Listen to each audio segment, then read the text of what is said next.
Muy bien, ya doy inicio a la grabación y voy a pasar la voz a mi compañero Alexander Montoya. Ya, primero, buenos saludos a los invitados que están participando en esta charla virtual sobre hardware. Soy el alumno Alexander Montoya de la carrera Computación Informática del Instituto José Pardo. Bueno, voy a empezar con el tema. Por favor, la siguiente diapositiva.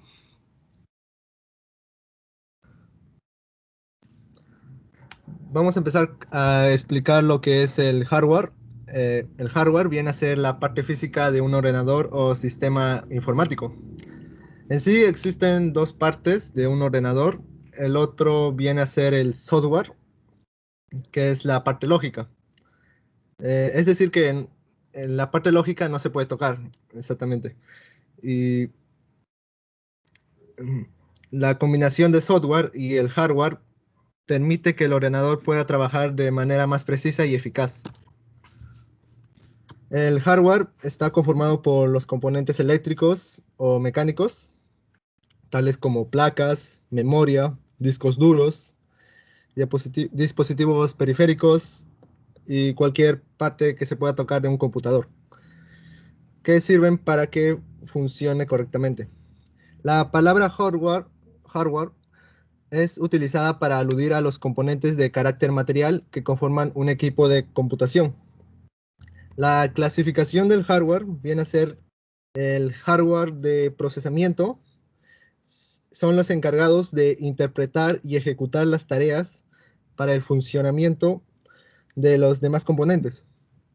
El hardware de almacenamiento viene a ser, como su nombre lo indica, el encargado de guardar la información para que el usuario pueda acceder a ella en cualquier momento.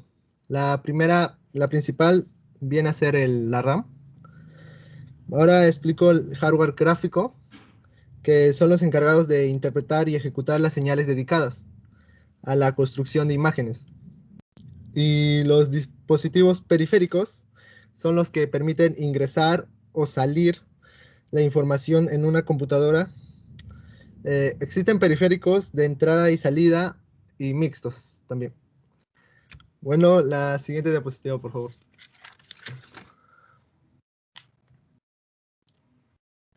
Voy a empezar a explicar la evolución del hardware con la primera generación desde el año 1945 y 1956.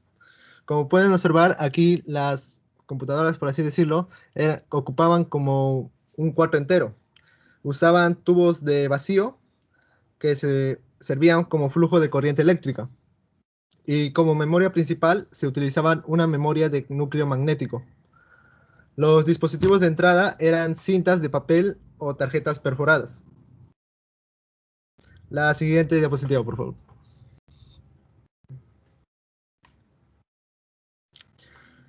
Bueno, empezando con la segunda generación, desde el año 1957 a 1963. En este caso, ya los tubos de vacío fueron reemplazados por transistores, que son dispositivos eléctricos semiconductores que cumplen funciones como amplificador, oscilador, conmutador o rectificador. La implementación resultó mucho más pequeña, reduciendo el tamaño del computador. Como ven en la imagen, es más pequeña que cuando ocupaba todo un cuarto entero. Actualmente se les encuentra en todos los aparatos, me refiero a los transistores, en aparatos domésticos como la radio, televisión, teléfonos móviles, etc. Bueno, ahora pasemos con la tercera generación, la siguiente diapositiva. Bueno, la tercera generación viene a ser de 1964 al año 2000. En este caso, la creación de componentes basados en circuitos integrados, ingresos en una pastilla de silicio. También conocido como chip o microchip, permitió integrar cientos de transistores y otros componentes electrónicos en un circuito integrado, impreso, en una pastilla de silicio semiconductor. Gracias a esto también se desarrolló el microprocesador. Las computadoras redujeron considerablemente su costo, consumo y tamaño, incrementando su capacidad y velocidad y fiabilidad. Ahora pasemos a la cuarta generación, la siguiente diapositiva. Bueno, el hardware ahora estamos desde el 2001 hasta el futuro, ¿no? En la actualidad el hardware es eficiente. Eh, Como vemos, ahora los gráficos van mejor que lo que habíamos visto en anteriores generaciones. Y lo que viene en la cuarta generación es el futuro, ¿no? Para el futuro, el nuevo hardware aún está en fase de investigación, diseño y desarrollo e implementación. Es decir, que los materiales, el hardware puede irse más reduciendo de tamaño. Como vemos en la segunda imagen, ahí tenemos un tipo de computador del futuro, por así decirlo, que por así no tiene CPU, parece. Bueno, ahora pasemos a la siguiente diapositiva. Ahora voy a explicar el primer hardware, el fuente de poder. Es el hardware que se encarga de transformar básicamente la corriente alterna en corriente continua, la cual es utilizada por los elementos electrónicos de la computadora. Este hardware se monta en la parte de atrás del gabinete de la computadora. Eh, Tiene cuatro etapas para alimentar a la computadora de energía. La transformación, que viene a ser la primera etapa, en ese punto se reduce de 220 voltios, en, en nuestro caso, claro, de Perú, a 12 o 5 voltios. Eh, Se usa dispositivos de la fuente de poder llamado bobina, que se encarga de hacer esta etapa, la transformación. La rectificación viene a ser cuando se transforma el voltaje de la corriente, el voltaje de la corriente alterna en voltaje de corriente directa, mediante el pase de las ondas eléctricas por los diodos. El filtrado viene a ser el que le da la localidad a la corriente, la calidad, digo, la calidad a la corriente continua y obtiene el trabajo de suavizar el voltaje por medio de capacitores.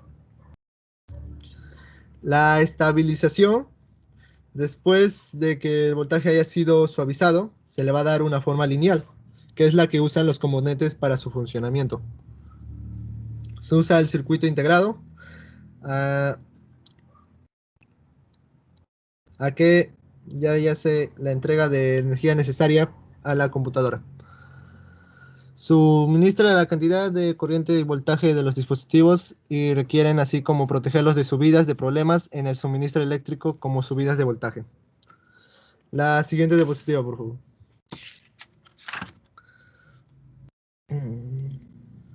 Vamos a empezar con explicando las partes externas de la fuente de poder.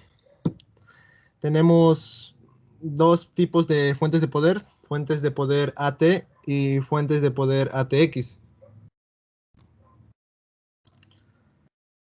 El ventilador, tenemos el primer parte, el ventilador es el que expulsa el aire caliente del interior de la fuente para mantener frescos los circuitos internos.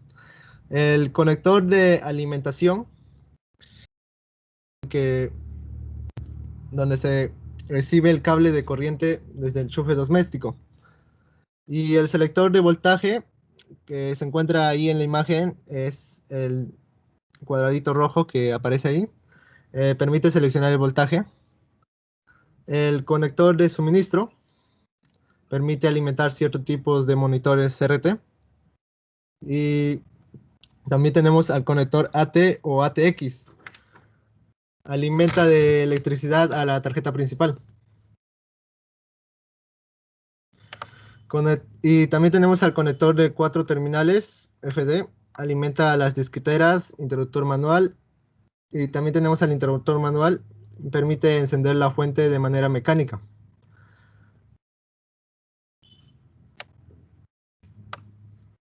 Eh, El primer imagen que muestro allí es el conector ATX. Es el conector encargado de suministrar alimentación a la placa base y a los componentes que se alimentan a través de ella. El conector Molex servía, el que se encuentra en la segunda imagen, la de abajo del conector ATX, servía para conectar unidades de ID data ATA, tales como unidades de CD, DVD, BD, discos duros, etc. Ahora la siguiente diapositiva, por favor.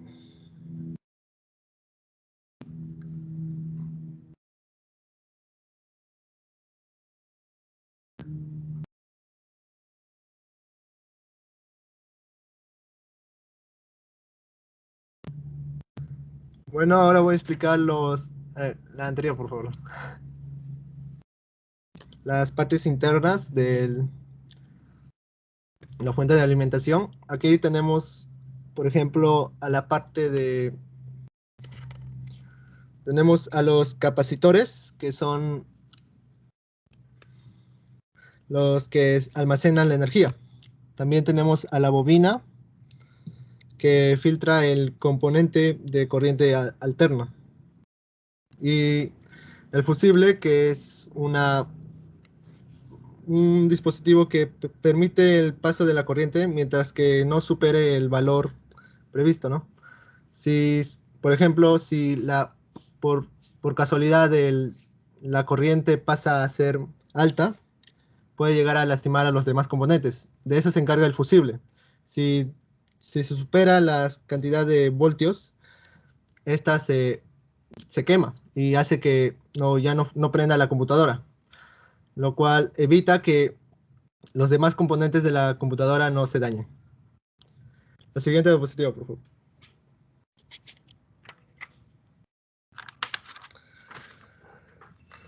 Bueno, ahora voy a explicar los tipos de fuente de poder según su calidad.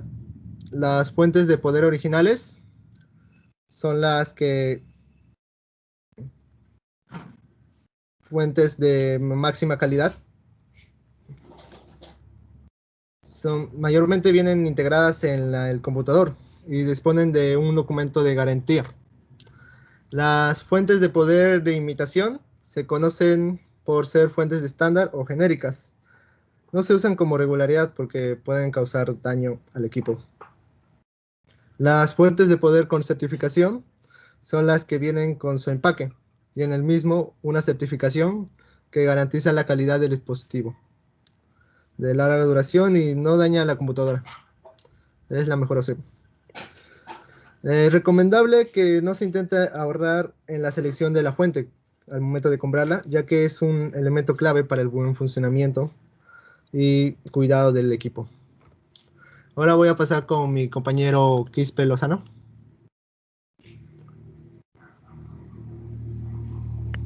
Gracias por su diciendo. Ahí está. Muchas gracias. Buenos días con todos los presentes. Mi nombre es Carlos Quispe Lozano. Hoy día voy a hablarles sobre los dispositivos de entrada y salida. En computación, los dispositivos de entrada y salida son los medios con los cuales el usuario se comunica con el sistema de procesamiento de información, como por ejemplo, lo podemos observar en las tablets, computadoras, celulares inteligentes. En informática, los dispositivos de entrada y salida son también llamados periféricos, ya que no son una parte integral del sistema informático en sí, sino elementos periféricos que se conectan al sistema mediante sus ranuras de entrada, inputs, o o su ranura de salida, output. Ahora vamos a entrar más detalladamente a los dispositivos de entrada.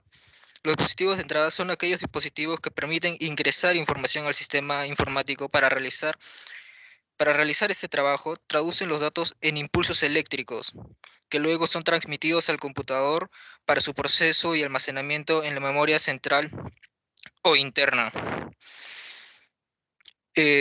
¿Dónde podemos encontrar estos dispositivos de entrada? El teclado, el escáner, el lápiz óptico, el mouse, el módem y una unidad de CD. Como dije anteriormente, ellos introducen información para la computadora.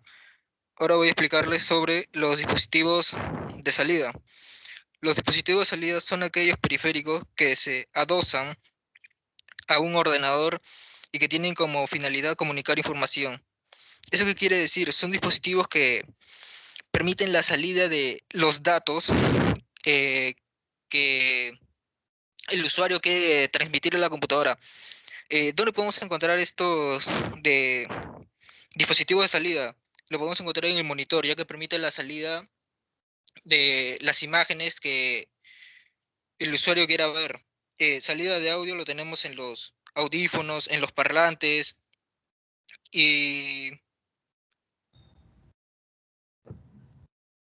en otros lugares, ¿ah? Así como hay puertos de salida específicamente y puertos de entrada, también hay dispositivos que sirven como mixtos. Esos son aquellos dispositivos que pueden operar en ambas formas, tanto en entrada como en salida. Típicamente se puede mencionar como periféricos de entrada y salida a discos rígidos, disquetes, unidades de cinta magnética, lector grabadora de CD, DVD y los discos. Permiten, estos son dispositivos llamados mixtos porque si por ejemplo, en una unidad de DVD usted tiene cierta información guardada, al conectarlo a la computadora, al ponerlo, se convierte en un dispositivo de entrada de datos, porque usted al momento de colocar el disco, la computadora tiene que realizar un cierto proceso con el cual tiene que permitir la salida para que usted pueda ver lo que hay contenido adentro, ¿verdad? Eh,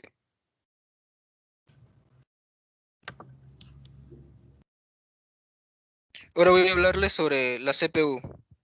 Es la Central Processing Unit o unidad de proceso central.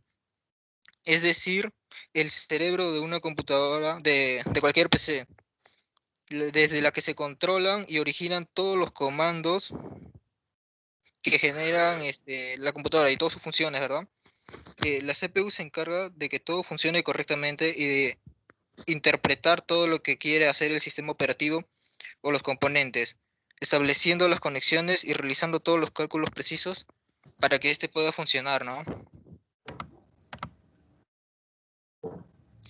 Características. Estas son, voy a mencionar algunas de ellas. Están el socket o enchufe, es el conector físico del procesador y de la placa madre. Es el responsable de transmitir energía al procesador, ¿no? Cualquier persona que haya visto una placa puede haberse dado cuenta, como en la primera imagen, la de arriba, la que es un círculo, ese es el socket. Ese es el lugar donde una persona conecta el procesador. Luego están los núcleos o core. Los núcleos son responsables en parte de la velocidad de procesamiento. O sea, a mayor cantidad de núcleos, más funciones podrá ejecutar al mismo tiempo sin sobrecargar el equipo. El clock. Primero que todo, el clock es responsable de la frecuencia con la que el procesador logra ejecutar una tarea. Se mide en Hertz, que se refiere a la cantidad de ciclos que ocurren en un determinado tiempo, y para este caso son segundos. Luego tenemos el caché. La memoria caché es la memoria auxiliar del procesador. Su función es conseguir que los datos más usados estén lo más cerca del procesador para así ser accedidos de la manera más rápida posible. El procesador accede a esta memoria y ejecuta rápidamente esta acción. Este es un factor importante y tiene impacto directo en la velocidad del procesador. Cuanto más caché, más capacidad de almacenamiento y más velocidad, ¿no? Como dije anteriormente, el procesador ejecuta tres funciones básicas: el recibir los datos, los procesa y proporciona los datos de salida. Ahora voy a darle el pase a mi compañero Salazar para que continúe con la exposición. Muchas gracias, compañero Quispe. Mi nombre es Gustavo Salazar y hoy vamos a hablar sobre lo que es la motherboard, o como conocido como placa base, placa central o tarjeta madre, o para otros solo madre. Claro. Este hardware es el principal componente más importante de la computadora, puesto que funciona como la plataforma principal del equipo, lo que integra y coordina al conjunto con otros elementos que forman parte de ella. Más resumido, es un tablero que contiene los conectores para interactuar con las demás tarjetas de video, con RAM y con todo para una conexión física y la administración de energía y la temporización y el monitoreo del sistema. A continuación vamos a realizar un repaso paso a paso de cada uno de los componentes yéndonos a través de esta siguiente fotografía o imagen, claro. Primero estamos con los puertos externos de comunicación. Estos incluyen una gran variedad de dispositivos integrados que van más allá de las clásicas interfaces de video, audio o red. Cada modelo dispone en el mercado combina interfaces y puertos que lo diferencian del resto y lo vuelven más útil para varias necesidades. Al 2 vamos al módulo regulador de tensión.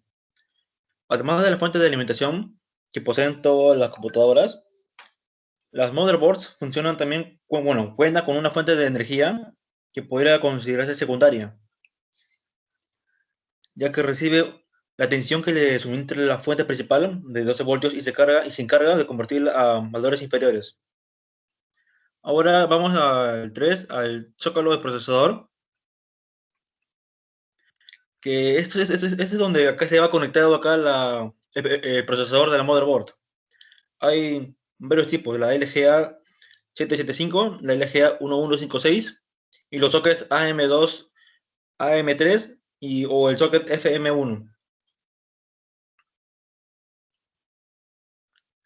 Al 4 vamos al NOR Bridge. Este puente nos gestiona las operaciones entre el procesador y los dispositivos de alta velocidad, como la memoria RAM, interfaces de videos o el PCI Express X16. Ahora el 5, el Subbridge.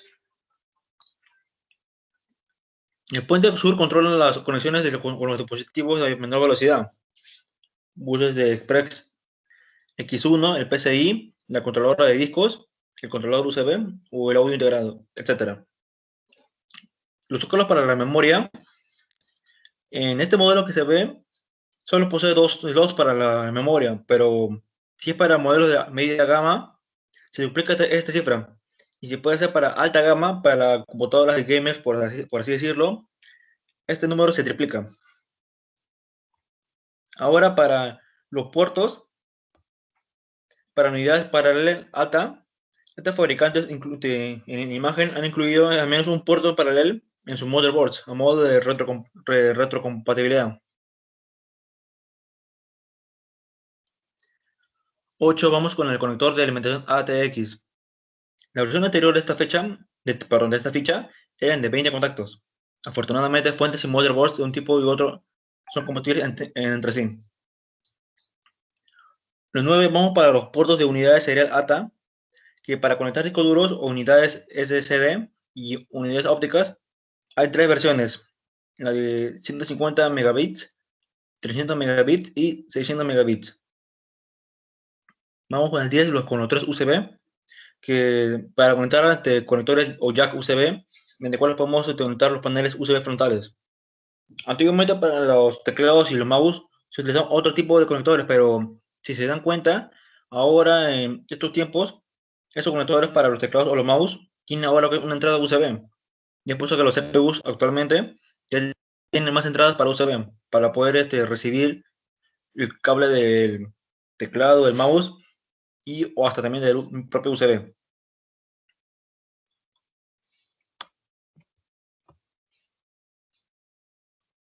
Vamos ahora con la batería CR2032. Esta batería alimenta la memoria CMOS RAM para que no pierda la configuración del setup del BIOS. Tiene una duración entre 3 años aproximadamente. Al 12 vamos integrado y cristales generadores de clock. Las cápsulas metálicas de color plateado, como se ve en la imagen, y los bordes redondeados encierran al cristal que genera el pulso inicial para hacer funcionar los componentes de la motherboards. Vamos al 13, son los zócalos de expansión. El zócalo PCI Express X1 o el PCI Express 16 y dos ranuras PCI llegan a tener el doble de slots que está en este ejemplo. El chip LPI-CIO, también conocido como el Super I/O, está integrado y se encarga de administrar diversas funciones simultáneamente. Puerto serio, puerto paralelo, FDC, controlador de teclado de mouse y sensores encargados de monitorear las temperaturas. Vamos con el 15, el chip BIOS, y se encarga de alojar el programa de inicio bajo el nivel que todo motherboard posee. Gestiona el proceso inicial y arranque enviándole órdenes al hardware. Y el 16 y último, el chip de interfaz de sonido integrada.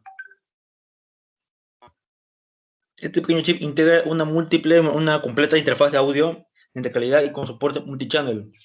Al hablar de multichannel se refiere de que pueden dar dos o tres más señales de audio para poder encontrar una buena mezcla de sonido.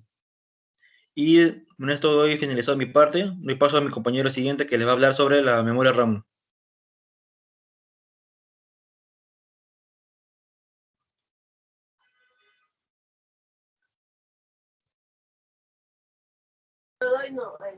Gracias por el pase, Salazar. Ante todo, muy buenos días con todos los presentes. Se les agradece que hayan asistido el día de hoy. Soy la alumna Alexandra Yanel Loaiza Campos, estudiante de la carrera de Computación Informática en el Instituto Tecnológico Público José Pardo. Y siguiendo con la charla del día de hoy, yo les hablaré sobre memorias, discos y tarjetas. De lo primero que vamos a hablar es sobre la memoria RAM. La memoria RAM, o Random Access Memory, que en español es memoria de acceso aleatorio, es un componente que tiene como mayor finalidad crear un puente entre el sistema operativo, software, procesador y otros dispositivos para que estos intercambien información entre ellos. Prácticamente es la memoria principal del sistema y como tal dispone de una gran velocidad, tanto de lectura como de escritura, ya que se comunica con casi todos los componentes del equipo, muy aparte que también es la que evita que la CPU tenga que ir a leer los datos directamente al disco duro. La memoria RAM es un tipo de memoria volátil, lo que significa que los datos que almacena se mantendrán en ella mientras tenga la energía suficiente para funcionar correctamente. También debemos recordar que a la hora de comprar una memoria RAM, lo primero que debemos de tener en cuenta es la capacidad, ya que existen distintas capacidades de memoria RAM que fácilmente se pueden adaptar a nuestras necesidades dependiendo de las funciones que vayamos a hacer en nuestro equipo. Por ejemplo, si haremos un trabajo básico en Word, navegación por Internet y contenidos multimedia sencillos, tendremos suficiente con 2 GB de RAM.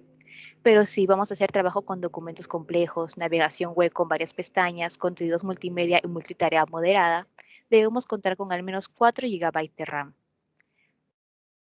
Pero si es que vamos a hacer un trabajo con cualquier tipo de documentos, navegación web con decenas de pestañas, juegos, contenidos multimedia y multitarea alta, es necesario contar con 8 GB de RAM.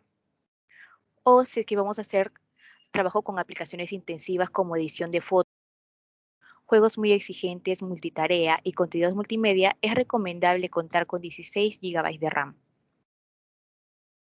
Las memorias RAM también tienen estándares y cada estándar de memoria ofrece unas prestaciones y características distintas, aunque el estándar actual es la memoria DDR4, el que usamos hoy en día. Pero a lo largo de los años hubieron distintos estándares, como lo fue la memoria DDR, que es la versión más antigua y se utiliza en equipos que montan procesadores Pentium 4 y Apple, en sus generaciones más antiguas, y rondan por lo menos con los 400 MHz. También tenemos las memorias DDR2, que todavía están bastante usadas, ya que se utilizaron en equipos con sockets LG A775 y AM2. Se venden con frecuencia de hasta 1066 MHz y tienen un precio muy elevado en comparación con el estándar actual del DDR4. También tenemos a las memorias DDR3, que fue superada por la DDR4, pero todavía se comercializa y tiene una fuerte presencia. La velocidad máxima que ofrecen en el mercado ronda los 2400 MHz, aunque algunos modelos concretos consiguen acercarse a los 3 GHz. Y por último tenemos la memoria DDR4, que como dijimos hace instantes es el estándar actual y el que mayor rendimiento nos ofrece, el cual lo podemos encontrar en kits con velocidades de más de 4 GHz.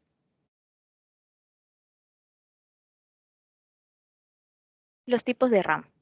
Las dos formas principales de RAM son la SRAM, que es el Static Random Access Memory, que en español es la memoria estática de acceso aleatorio, que hay tanto volátiles como no volátiles. Las volátiles, las cuales no necesitan energía para guardar la información.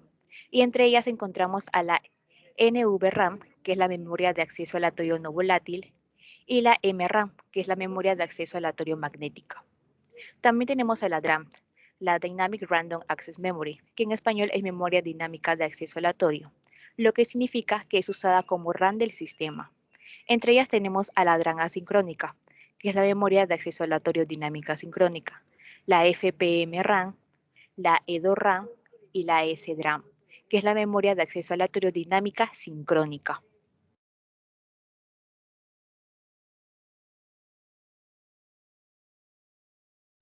Ahora vamos a hablar sobre la memoria ROM. La memoria de solo lectura, conocida también como ROM, es un medio de almacenamiento utilizado en ordenadores y dispositivos electrónicos, que permite solo la lectura de la información y no su escritura, independientemente de la presencia o no de una fuente de energía.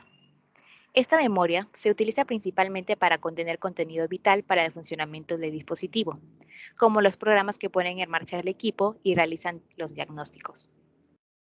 Sin embargo, las ROM más modernas como la EEPROM y la Flash EEPROM, que más adelante las veremos, efectivamente se pueden borrar y volver a programar varias veces, aun siendo llamados como memoria de solo lectura.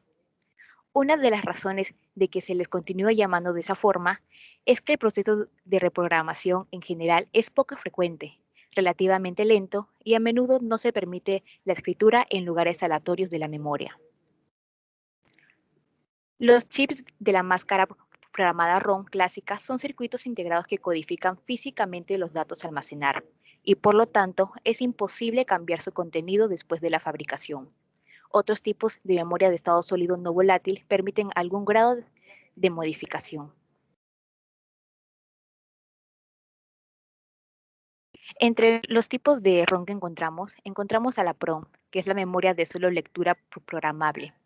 Esta memoria puede ser escrita o programada a través de un dispositivo especial llamado un programador PROM, que normalmente este dispositivo utiliza alto voltaje para destruir o crear permanentemente enlaces internos dentro del chip. En consecuencia, una PROM solo puede programarse una vez. También tenemos a la EPROM, que es la memoria de solo lectura programable y borrable. Esta memoria puede ser borrada por la exposición a una fuerte luz ultravioleta y se reescribe otra vez con un proceso que necesita un voltaje más alto que el habitual aplicado. La exposición repetida a la luz UV desgastará eventualmente esta memoria, pero la resistencia de la mayoría de los chips EEPROM excede a 1000 ciclos de borrado y reprogramación. Hay que recordar que algunos chips EEPROM son borrados de fábrica antes de ser empaquetados. Y por último tenemos a la memoria EEPROM, que se basa en una estructura semiconductor similar a la EEPROM, pero permite que todo su contenido sea borrado eléctricamente y luego reescrito también eléctricamente, por lo que no deben ser retirados del equipo. Escribir o flashear una EEPROM es mucho más lento que leer de una ROM o escribir a una RAM. Existen diferentes tipos de EEPROM, que entre ellas encontramos a la EAROM, que es la memoria de solo lectura eléctricamente alterable. Estas memorias están destinadas para aplicaciones que requieren reescritura poco frecuente y solo parcial. La EAROM puede ser utilizada como almacenamiento no volátil para obtener información de configuración del sistema crítico. También tenemos a la memoria flash o simplemente flash. Esta memoria flash se puede borrar o volver a escribir más rápidamente que la EEPROM, y los nuevos diseños cuentan con muy alta resistencia. La memoria flash es a veces llamado flash ROM o flash EEPROM, cuando se usa como un reemplazo para los tipos de ROM viejos, pero no en aplicaciones que aprovechan su capacidad de ser modificado rápidamente y con frecuencia. Ya hablado sobre las memorias, ahora hablaremos sobre los discos duros. En informática, la unidad de disco duro o unidad de disco rígido, que en inglés es Hard Disk Drive, que en sus abreviaturas es más conocido como HDD, es un dispositivo de almacenamiento de datos que emplea un sistema de grabación magnética para almacenar y recuperar archivos digitales. Se compone de uno o más platos o discos rígidos, recubiertos con material magnético y unidos por un mismo eje que gira a gran velocidad dentro de una caja metálica sellada. Dentro del disco duro se encuentran el registro de arranque principal, en el bloque o sector de arranque que contiene la tabla de particiones. También encontramos las particiones del disco, necesarias para poder colocar los sistemas de archivos.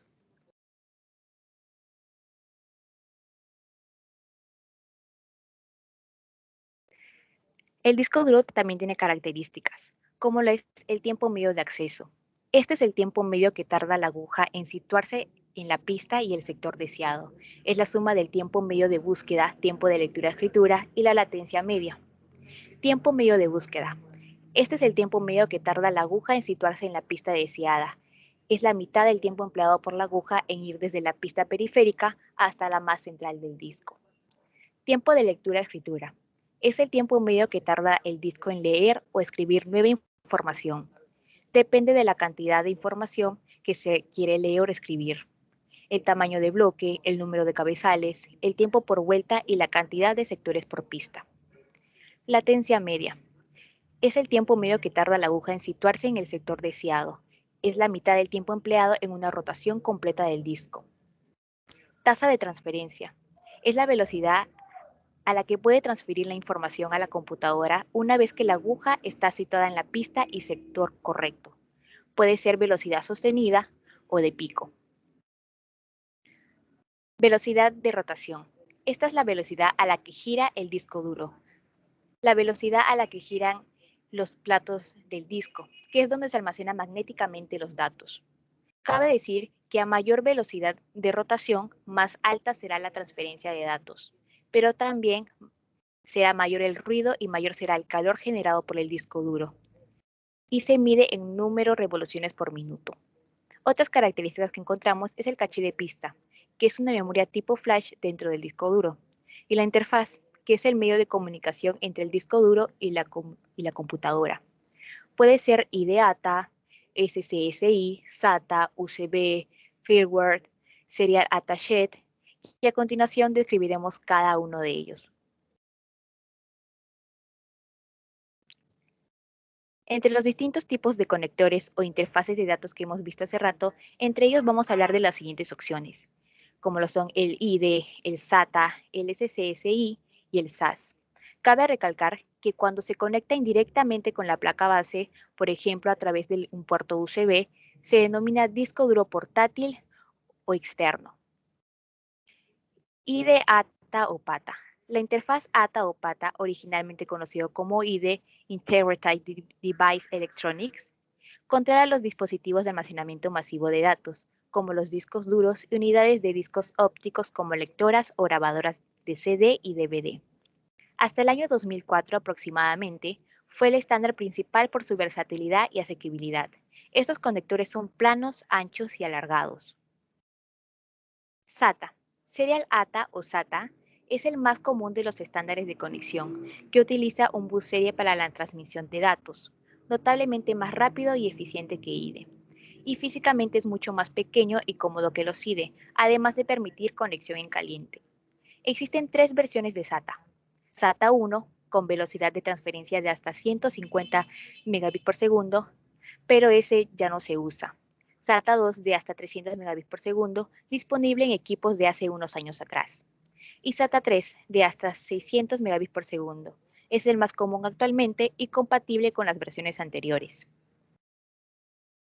SCSI. Son interfaces preparadas para discos duros de gran capacidad de almacenamiento y velocidad de rotación, y se presenta bajo tres especificaciones: el SCSI estándar, el rápido y el ancho rápido. Su tiempo medio de acceso puede llegar a 7 milisegundos y su velocidad de transmisión secuencial de información puede alcanzar teóricamente los 5 megabits por segundo en los discos SCSI estándares, los 10 megabits por segundo en los discos rápidos y los 20 megabits por segundo en los discos anchos rápidos. A diferencia de los discos IDE, pueden trabajar asincrónicamente con relación al microprocesador, lo que posibilita una mayor velocidad de transferencia. SAS es la interfaz de transferencia de datos en serie. sucesor del SCSI, aunque sigue utilizando comandos SCSI para interaccionar con los dispositivos SAS. Aumenta la velocidad y permite la conexión y desconexión rápidamente. Una de las principales características es que aumenta la velocidad de transferencia al aumentar el número de dispositivos conectados, que puede gestionar una tasa de transferencia constante para cada dispositivo conectado, además de terminar con la limitación de 16 dispositivos existentes en SCSI. Es por ello que se vaticina que la tecnología SAS irá reemplazando a su predecesora SCSI. Además, el conector es el mismo que en la interfaz SATA y permite utilizar estos discos duros para aplicaciones con menos necesidad de velocidad, ahorrando costes. Por lo tanto, las unidades SATA pueden ser utilizadas por controladoras SAS, pero no a la inversa. Una controladora SATA no reconoce discos SAS. Ya hablado de la unidad de disco duro, también existe la unidad de estado sólido o SSD, acrónimo en inglés de Solid State Drive. Es el dispositivo de almacenamiento de datos que puede estar construido con memoria no volátil o con memoria volátil. Las no volátiles son unidades de estado sólido que como dispositivos electrónicos están construidos en la actualidad con chips de memoria flash. Las unidades de estado sólido han sido categorizadas repetidas veces como discos, cuando es totalmente incorrecto llamarlas así, porque a diferencia de la HDD, sus datos no se almacenan sobre superficies cilíndricas ni platos. No son discos, pero juegan el mismo papel a efectos prácticos aportando ventajas, pero también inconvenientes tecnológicos, como la corrupción de las celdas de memoria con cada escritura, lo que acorta la vida útil de estos dispositivos y aumenta el riesgo de corrupción de los datos. Pero la industria está empezando a deslumbrar en el mercado la posibilidad que en el futuro ese tipo de unidades de estado sólido termine sustituyendo al disco duro para implementar el manejo de memorias no volátiles en el campo de la ingeniería informática. Ya hablado de las memorias y los discos, ahora nos toca hablar sobre las tarjetas. Encontramos la primera, que es la tarjeta de video. La tarjeta gráfica o tarjeta de video es un componente que viene integrado en la placa base del equipo o se instala aparte para ampliar sus capacidades. Concretamente, esta tarjeta está dedicada al procesamiento de datos relacionados con el video y las imágenes que se están reproduciendo en el equipo. Todas las imágenes que ves en el monitor de tu equipo, desde los gráficos de un videojuego hasta lo que escribes en Word, requieren ser procesadas por el equipo. Las tarjetas gráficas obtienen esos datos que le envía el procesador del equipo y los transforma en información visual. Lo que quiere decir es que coge estos datos que son unos y ceros y los convierte en imágenes. Hay dos tipos de tarjetas gráficas, las integradas, que van acopladas al propio procesador como parte de este, y las dedicadas, que puedes conectar aparte en el ordenador como si fueran una unidad externa en la que el CPU puede apoyarse para tareas especialmente exigentes. En ambos casos, la gráfica conectará directamente con el monitor para enviarle los datos. La tarjeta de sonido. Una tarjeta de sonido o placa de sonido es una tarjeta de expansión para computadoras que permite la salida del audio controlada por un programa informático llamado driver. El uso típico de las tarjetas de sonido consiste en hacer mediante un programa que actúa de mezclador que las aplicaciones multimedia del componente de audio suenen y puedan ser gestionadas. Estas aplicaciones incluyen composición de audio y en conjunción con la tarjeta de videoconferencia, también puede hacerse una edición de video, presentaciones multimedia y entretenimiento, como en los videojuegos.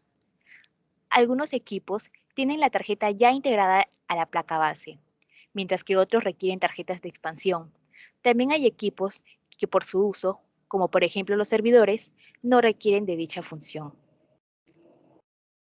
Las tarjetas de sonido profesionales son habitualmente conocidas como interfaces de audio. En este sentido, su papel y su propósito es más parecido al de una grabadora de datos multicanal y procesador mezclador en tiempo real, funciones que solo son posibles hasta cierto punto con las típicas tarjetas de sonido para el consumidor medio. Y ya por último, vamos a hablar sobre la tarjeta de red. La tarjeta de red, también conocida como placa de red, adaptador LAN, es un componente de hardware que conecta una computadora a una red informática y que posibilita compartir recursos, ya sean como archivos, discos duros enteros, impresoras e Internet, entre dos o más computadoras, es decir, en una red de computadoras.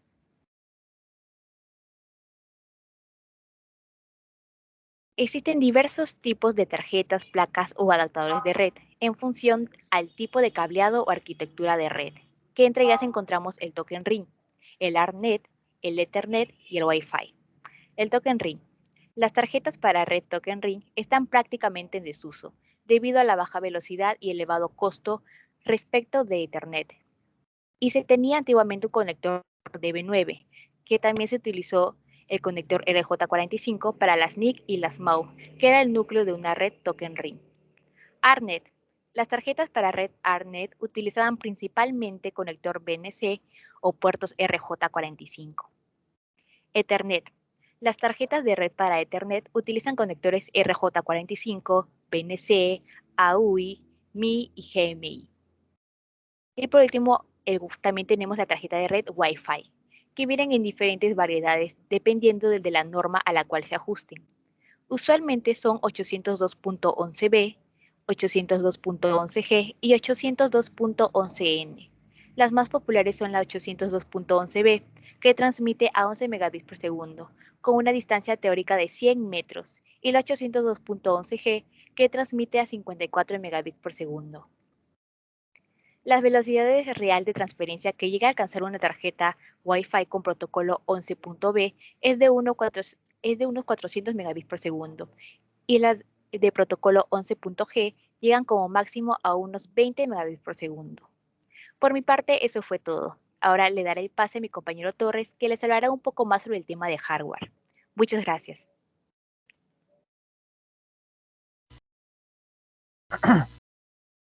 Muy buenos días, mi nombre es Luis Felipe Torres Oviedo y voy a hablar ahora de lo que sería el tema de puertos que se encuentran en lo que serían nuestras computadoras.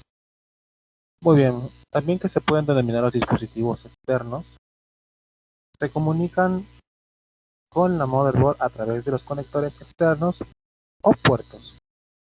Estos permiten conectar físicamente distintos tipos de dispositivos como monitores, mouse, teclado, impresoras, discos externos y cámaras digitales, entre otros.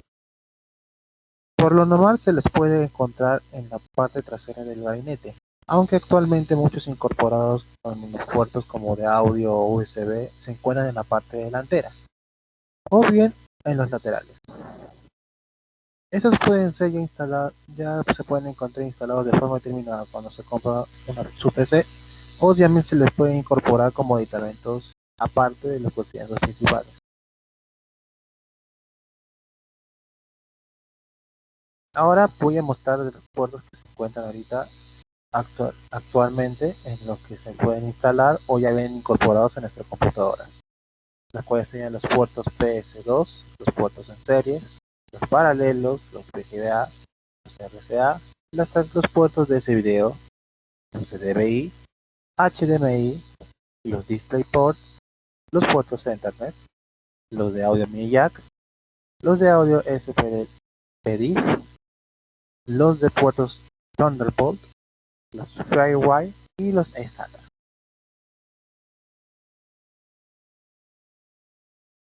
Los puertos PC2. El conector PC2 o puerto PC2 fue creado por IBM en 1987 por sus ordenadores de familia personal System 2, de ahí saca el nombre. Pero a pesar de ser desarrollado por un desarrollador propio, poco a poco fue ampliamente adoptado por la gran mayoría de fabricantes durante los siguientes años. Este puerto fue diseñado para conectar el teclado y el ratón al ordenador. De hecho, fue uno de los primeros conectores diseñados para esta función. Se trata de conectores seriales que son controlados desde la placa base. No obstante, no son puertos diseñados para el intercambio de caliente. Lo que quiero decir es que para cambiar de ratón habrá que apagar el equipo o expulsarlo, aunque la mayoría de microprocesadores implementaron esta posibilidad. Por lo general, el puerto PS2 de color morado siempre ha estado destinado a los teclados, mientras que el de color verde siempre es para los ratones. Al funcionar de forma ligeramente diferente, si por ejemplo conectas el teclado a la rama del ratón, lo más probable, o lo normal mejor dicho, es que el ordenador ni siquiera lo reconozca. En cualquier caso, en el nuevo milenio el USB empezó a asentarse como un sucesor para conectar el teclado al ratón. Y hoy en día ya no se usan mucho estos puertos, aunque siempre en las versiones de fábrica se encuentran ya incorporadas.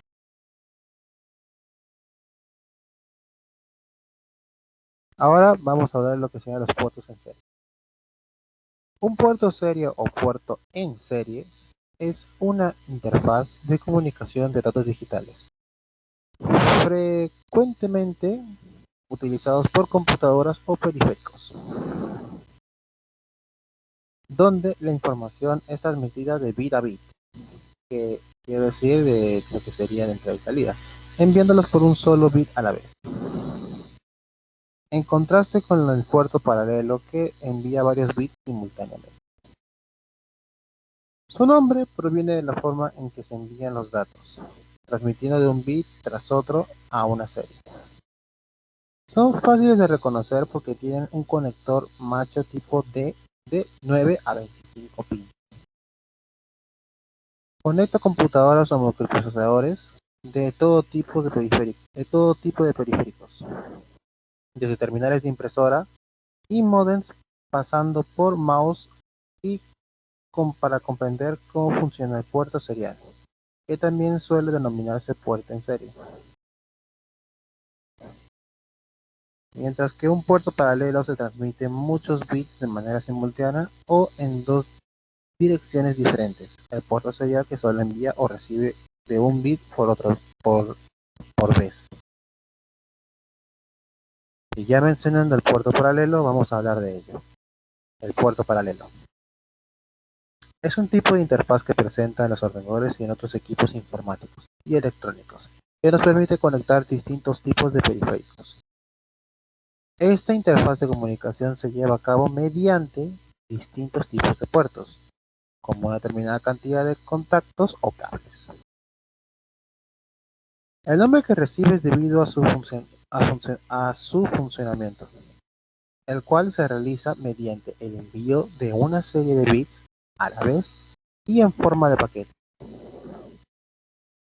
Si llevamos a esto a nivel físico, lo que tendríamos es un cable por cada bit que se fuera a enviar, formando así el bus de datos. Por ejemplo, si quisiéramos enviar 8 bits a la vez, necesitaríamos un bus de 8 cables. Además, se utilizan una serie de bits de control que viajarán en ambos sentidos en vías aparte con el objetivo de sincronizar la conexión entre el periférico y el host, que también son cables a tierra. Y ahora vamos a ver lo que serían las salidas de video. Actualmente hay 4 tipos principales de salidas de video que podemos encontrar en una tarjeta gráfica, la cual serían la VGA, la DVI, la DVI, la HDMI y el DisplayPort, dependiendo de las especificaciones de cada uno de ellos. Llevan asociados, se pueden conseguir de manera diferente resultados con ellos.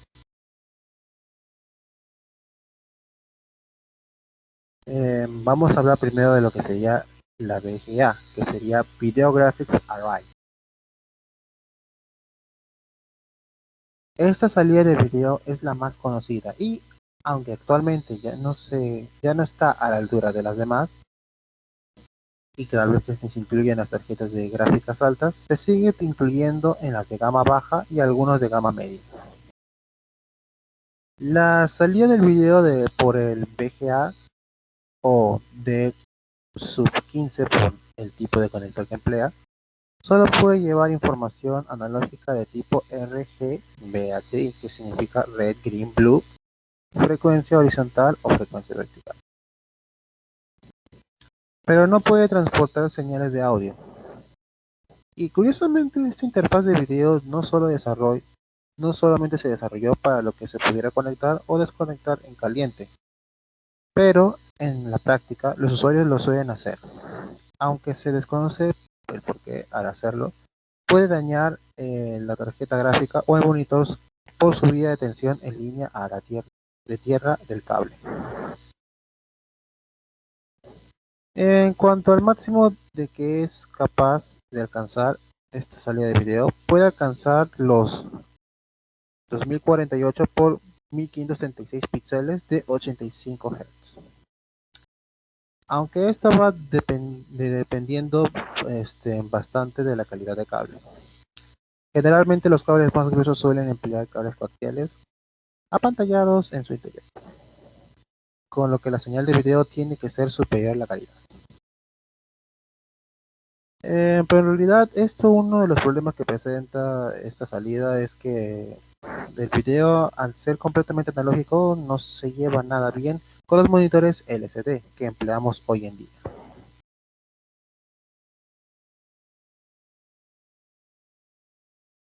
Ahora vamos a ver lo que sean los HDMI, High Definition Multimedia Interface.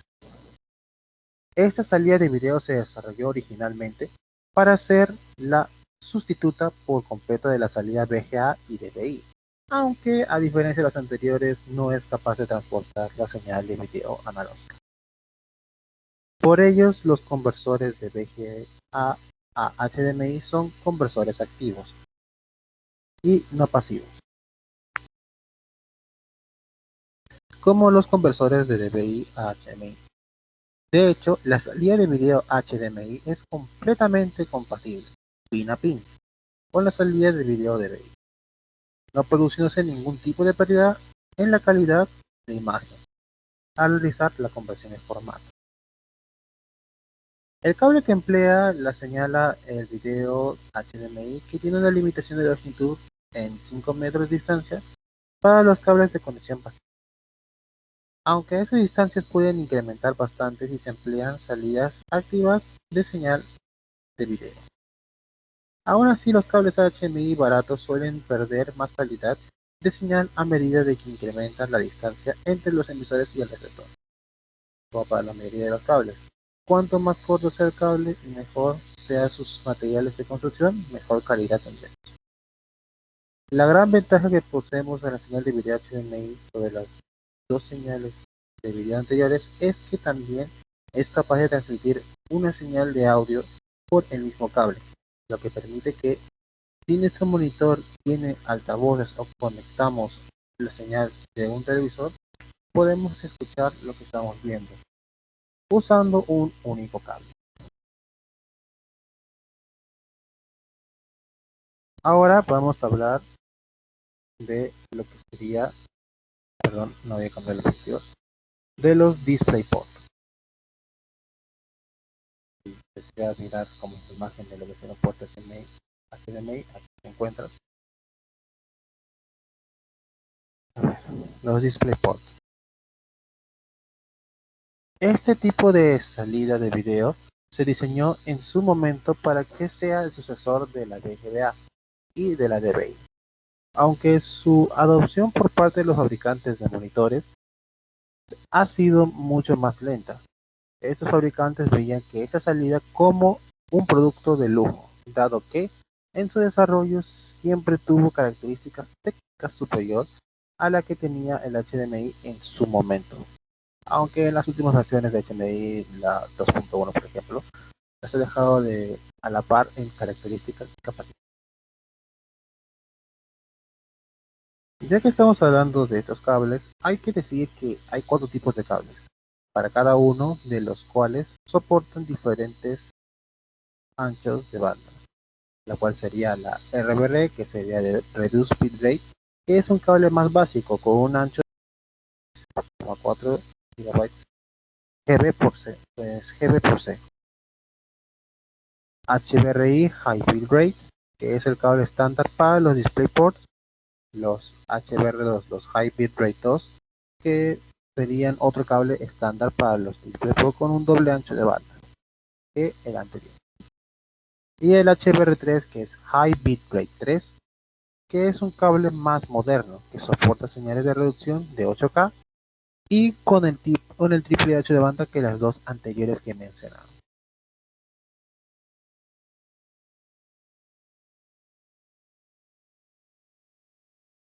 Ya con lo mencionado, vamos a pasar a lo que sean los puertos Ethernet, también conocidos como jack o socket, la cual es una abertura que se encuentra en el equipo de red del ordenador en el cual se conectan los cables Ethernet, los que serían los cables UTP.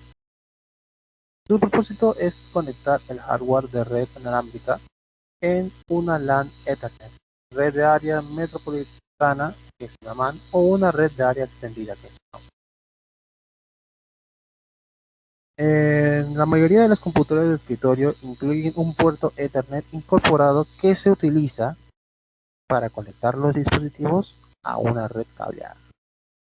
El puerto Ethernet incorporado en una computadora está conectado a un adaptador de red Ethernet interno llamado tarjeta Ethernet, la cual mencionó mi compañera anteriormente, que se encuentra conectado en la placa base.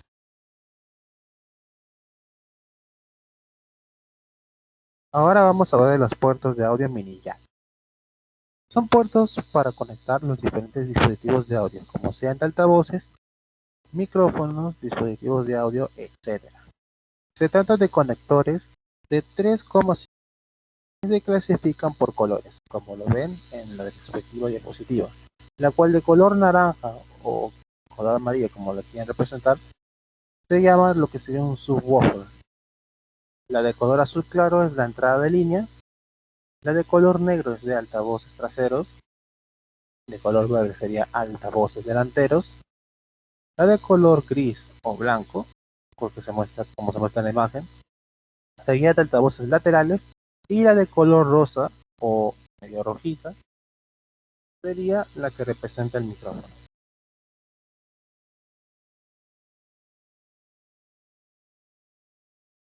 Ahora hablaremos de los puertos de audio SPDIF. Es una interfaz de audio digital que fue desarrollado de forma conjunta con Sony y Philips. Se trata de un puerto que únicamente es capaz de transmitir audio, por lo que no sirve para los dispositivos que también usan video. Una ventaja del uso del SPDIF es que transmitir audio de forma digital, por lo que la calidad final es mayor que los dispositivos analógicos. Las señales digitales no se ven afectadas por el ruido y las interferencias que pueden causar otros dispositivos externos. Ahora, ¿en qué situación puede ser útil la interfaz de SPDIF?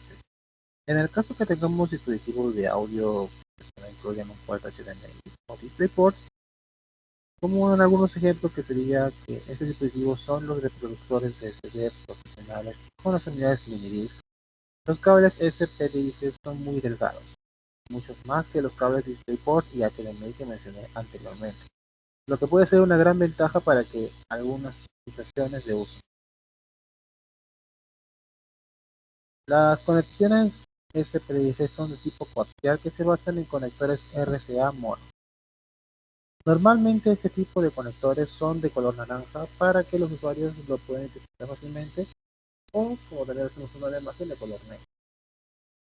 Y no lo confundan con otros conectores RCA que tienen otras funciones, porque hay diferentes tipos que se pueden mostrar y no cumplen la misma función que la cual muestra lo que sería el RCA. En cuanto a conexiones SPDIF de tipo óptica, estas se basan en un conector de cuadrado llamado Toslink. Estos conectores Toslink no tienen otro uso, por lo que es imposible de usarlo de que el usuario lo confunda. Los conectores Toslink se basa en un cable de fibra óptica, en tecnologías mucho más avanzadas que los cables de cobre de tipo RCA. Existe un segundo tipo de conector SPDIF que es de tipo óptico, que es basado en un conector jack de 3,5 milímetros, igual en el que se usa para conectar los auriculares. De este tipo de puerta tiene la ventaja después de que puede ser integrado de forma sencilla en muchos dispositivos, incluyendo ordenadores portátiles, que también se pueden encontrar integrados o también se pueden colocar de forma de añadido. Existen adaptadores entre los dos tipos de conexiones SSD óptica. Muy bien, ahora vamos a pasar a lo que sería hablar los puertos USB. Los puertos USB son componentes que tienen con la finalidad de conectar distintos tipos entre sí, como por ejemplo una impresora, un mouse, una webcam y unos altavoces son algunos ejemplos en el que de esos periféricos que pueden conectarse por puertos USB, sin olvidar los cada vez más populares discos duros externos y las clásicas llaves de memoria, los pendrive. Aunque existen diversos adaptadores, los más recomendables es utilizar dispositivos que cuentan con el conector USB para facilitar el proceso de conexión y traslado de sí mismo. El puerto USB puede entenderse como una entrada en el que solo se puede ingresar aquellos artefactos de la ficha apropiada. Así como existen ciertos modelos de mouse que pueden conectarse a un puerto USB. Otras clases de mouse presentan características diferentes y deben conectarse a otras puertas, como ya mencioné anteriormente, como los PS2. Una de las grandes ventajas de que un puerto USB es que no exige reiniciar el sistema para reconocer que un periférico ha sido conectado. De este modo, el dispositivo en cuestión puede conectarse y usarse. Plug and play, como se entiende.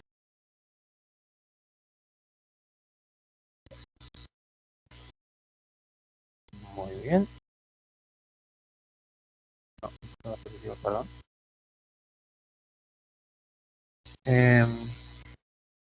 La tecnología USB también cuenta con la capacidad de detectar un programa informático que se necesita para que los dispositivos funcionen de procedimiento automático en su instalación.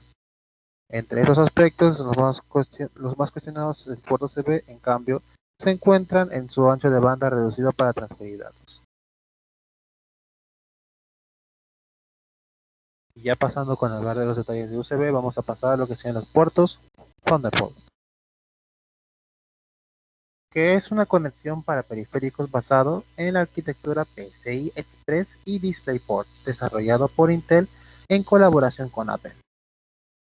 Su objetivo es unir en un solo cable de transmisión de datos a alta velocidad, un video de alta definición y hasta 10 watts de almacenamiento. De alimentación. Se permite el uso de conexión óptica y eléctrica, pero lógicamente solo las segundas permiten la transmisión de electricidad, por lo que se espera que la mayoría de fabricantes opten por esta implementación, como lo ha hecho Apple. Los cables de fibra óptica quedarían para conexiones de datos a distancia de mayores a 3 metros, que es límite de hilos de cobre. Un enlace a través de Thunderbolt consiste en los canales de 10 Gbps en ambas direcciones, que para conexiones de datos significa un rendimiento para 20 veces más rápido que un USB 2.0 y hasta 12 veces más rápidos que un firmware, que vamos a hablar más adelante. 800. Gracias a esto, perdón, gracias a estar basado en PCI Express. Esa es una tecnología que une los componentes internos de nuestra máquina, por ejemplo, por lo que los periféricos ahora tendrán una vía directa a las entrañas del ordenador. Así, la velocidad de transmisión de datos quedaría limitada por los dispositivos, discos duros, etc., y no por la conexión en sí. Como Thunderbolt está basado en tecnologías en uso pronto, tendremos disponibles adaptadores para USB, firmware, Ethernet, etc. En cuanto a la transmisión de video audio, Thunderbolt es a efectos prácticos lo mismo del DisplayPort, como la misma capacidad e incluso con el mismo conector físico. La particularidad es que tenemos un solo cable para datos y video. La tecnología está pensada para los periféricos que vienen conectados a cadenas de hasta 6 dispositivos, para lo cual deberán tener dos puertos compatibles. Monitores actuales que tienen un puerto DisplayPort, así que forzosamente la tendrán que colocar al final de la cadena. Y ahora vamos a pasar a ver de lo que serían los puertos FireWire, también conocidos por su nombre técnico IEEE 1394, que es un tipo de conexión para conectar en tiempo real diferentes tipos de dispositivos digitales, desde ordenadores hasta discos duros o cámaras digitales. Fue diseñado por Apple en 1986 en,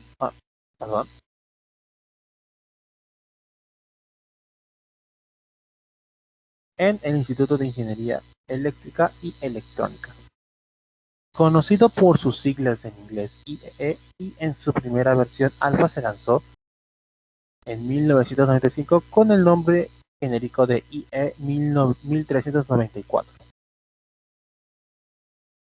Aunque inicialmente el puerto FireWire fue adoptado sobre todo por los ordenadores Apple, poco a poco más empresarios fueron adoptando esta conexión, e incluso algunos discos duros externos también apostaron por ella. Existieron versiones de 4, 6, 9 y 12 pines, en cada una de ellas con un factor formado por algo diferente. El firmware compartió directamente con el USB, ya que es esencial, ya que en esencia ambas eran propuestas para el intercambio de datos entre dispositivos. Los conectores eran totalmente diferentes, gracias a lo cual no había margen de error y enseguida sabías si se trataba de uno u otro. Su funcionamiento era muy similar a los puertos USB actuales. En su época, una de las principales características que tenía era de que podía conectar desde IPC los periféricos que conectarse a él. Por lo tanto, podrá interactuar con la cámara de video o el monitor que se pueda haber conectado, o algo que en los puertos USB en la época no era posible. Ahora pasamos con lo que serían los puertos SATA, la cual sería el último que voy a mencionar. El puerto SATA, conocido como también conexión de tecnológica avanzada en serie externa, por sus siglas en inglés, o también SATAP, que es conexión de tecnológica avanzada en una serie externa alimentada.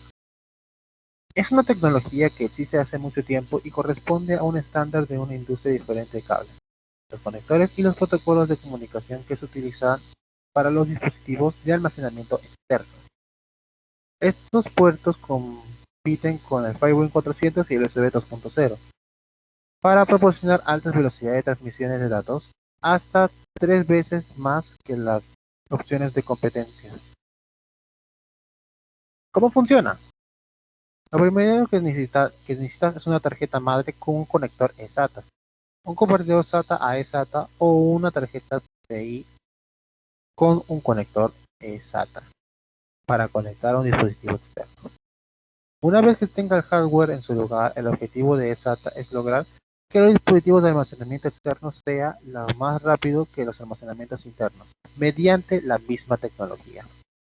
Esto podría permitir conformar arreglos externos con el mismo equipo que utilizaría dentro de la PC.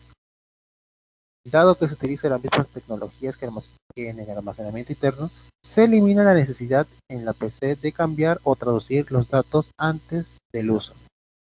Solo si se debe asegurar de que el dispositivo externo coincida con las especificaciones de almacenamiento interno o que las supere. Si bien esos dispositivos son retrocompatibles hasta cierto punto, si se conecta un dispositivo más antiguo y lento a una PC nueva, Esto no hará repentinamente un dispositivo externo que sea más rápido. En la actualidad existe un nuevo diseño para los puertos SATA, que no solamente suministran alimentación, sino que pueden utilizarse como un puerto USB en caso de que sea necesario. Los dispositivos SATA son intercambiables en caliente, lo que significa que se puede sacarlos y conectarlos mientras la PC todavía está encendida y en funcionamiento. Muy bien, y eso sería todo por mi tema. Ahora, para los integrantes que se encuentran ahorita, para los invitados, mejor dicho, integrantes que se encuentran ahorita en la charla virtual, les pido por favor de que si quieren realizar ahora preguntas, podrían realizarlo escribiendo en el chat o si quieren pueden activar sus micrófonos para podernos comunicar a nosotros los integrantes de la charla qué pregunta nos quieren hacer por nuestro tema en específico. En el caso después de mi compañero Montoya, lo que es el hardware, mi compañero Carlos en lo que sería los dispositivos de entrada y salida, por parte de mi compañero Gustavo de lo que sería la tarjeta madre y lo que sería mi compañero Loaiza de sobre los temas de almacenamiento y por mi parte pues de los puertos. Ahora por favor pasen a realizar preguntas si desean.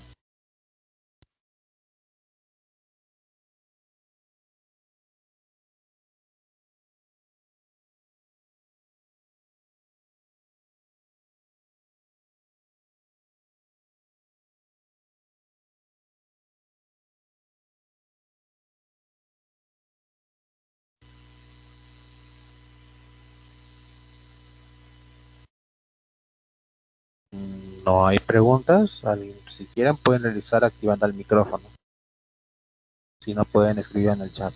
O al revés, si no pueden activar el micrófono, escriban en nuestro chat qué preguntas nos quieren realizar.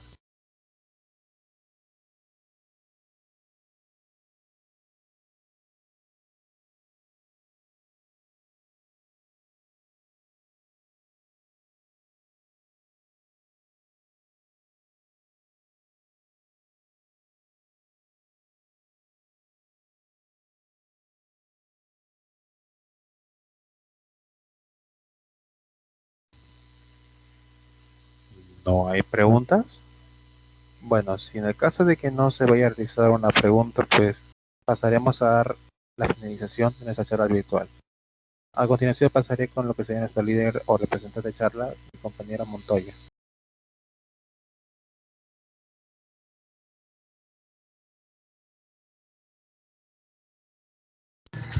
Bueno, primero decirles gracias a todos los participantes que decidieron ingresar a la charla para aprender un poco más sobre el tema de hardware. Les damos gracias por prestarnos atención. Y bueno, si alguien tiene preguntas, puede pedirnos nada más. Levanten la mano y enciendan el micrófono si quieren preguntar.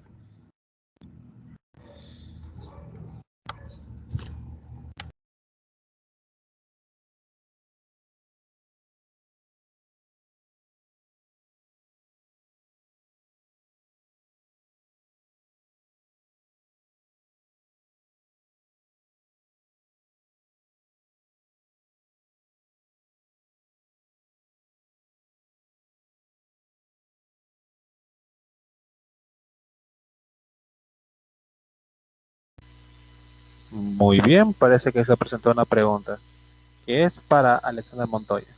Por favor, compañero, ¿podrías pasar a leerla?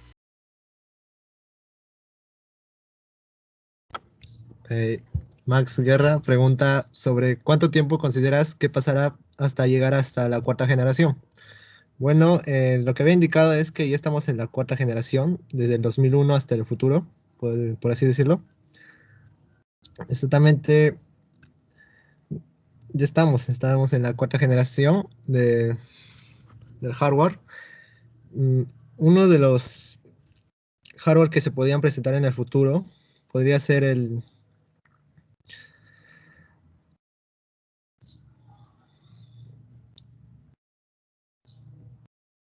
me acuerdo bien el nombre, era Es como una pantalla en el cual la persona podrá ingresar desde su hogar a- al internet fácilmente, ¿no?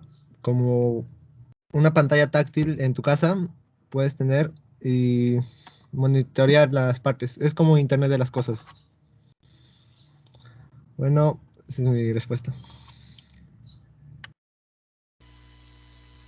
Muy bien, ¿alguien quiere realizar otra pregunta más? Como se lo repito una vez más, puede activar el micrófono y realizar la pregunta hablando o puede escribir en nuestro chat si es que no puede utilizarlo.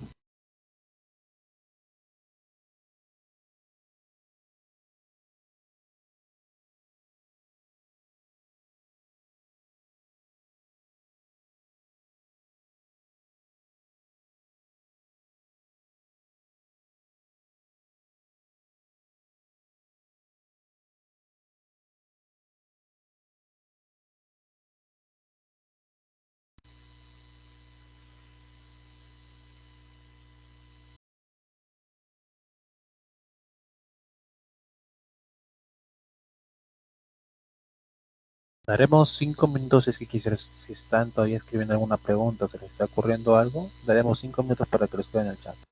Si no, pasaremos a todos nuestros compañeros integrantes de la charla a dar nuestra respectiva despedida y terminar de grabar la reunión.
Muy bien, José Ávila pregunta, ¿qué requisitos se debe tener para poder escoger una buena fuente de poder?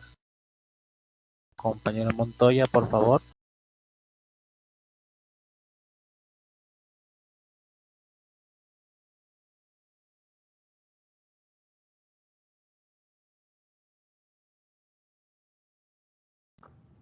Y bueno, en este caso, sobre la fuente de poder, se aconseja, ¿no? Que en este caso, cuando compres una fuente de poder, no optes por ahorrar dinero, sí, solo que debes escoger la fuente, una fuente de poder buena, de carácter medio, por así decirlo, donde, ya que este es muy importante para la computadora.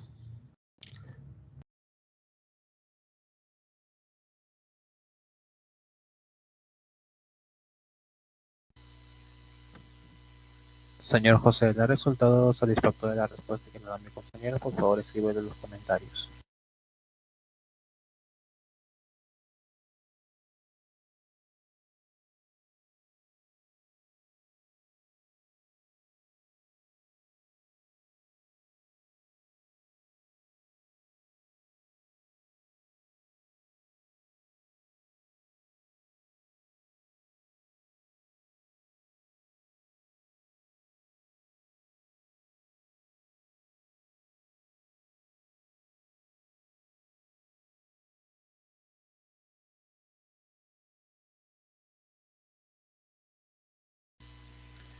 Ok, señor José, muchas gracias por su respuesta. Eh, ahora ah, nos pregunta Flores Fernández, ¿cuántos es un aproximado de una laptop con una buena fuente de poder? Bueno, mi estimado Juan Manuel, exactamente las laptops no llevan una fuente de poder. Eso quería decirle.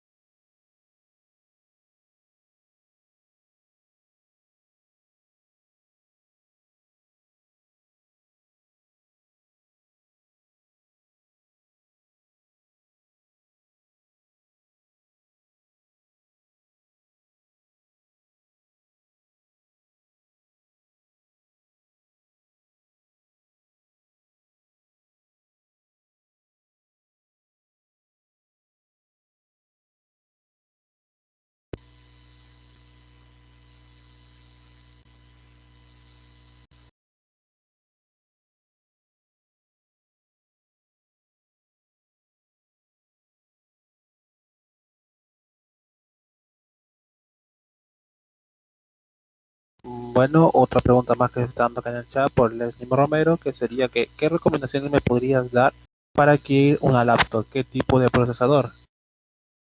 Para que poder llevar sin problemas nuestras clases virtuales.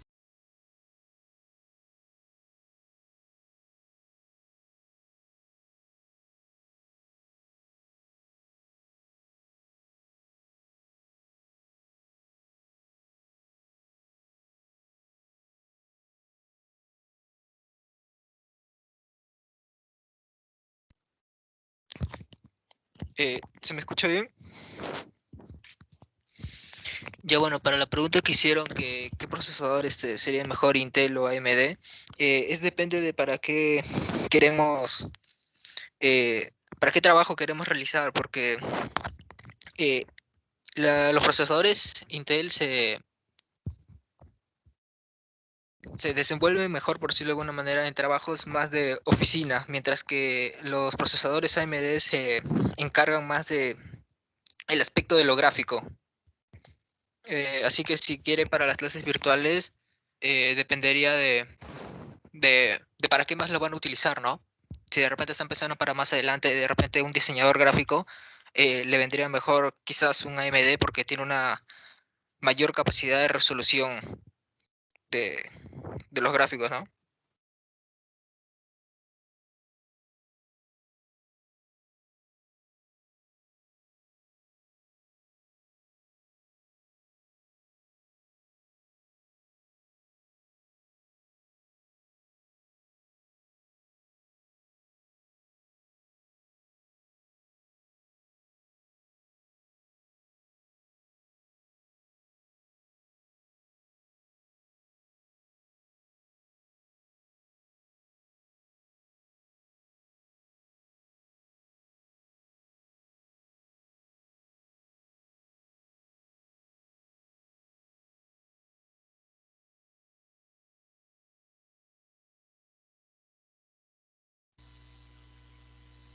Bueno, lo que sería la charla virtual ahora cuenta con un tiempo limitado.